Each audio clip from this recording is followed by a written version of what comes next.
Maaring totoong panalo sina Nash Aguas at Mika de la Cruz, pagdating sa hinding-hindi makakalimutan, kung saan sila nanggaling.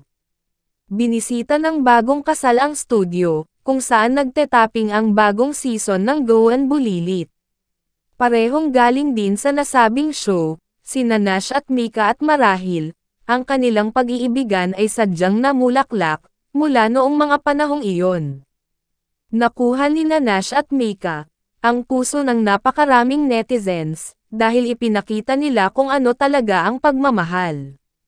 Kamakailan lamang ay nag-social media sina Mika at Nash, para magbahagi ng mga video, mula sa kanilang honeymoon. Batay sa mga video na kanilang ibinahagi, sila ay nagkaroon ng magandang oras sa isang resort.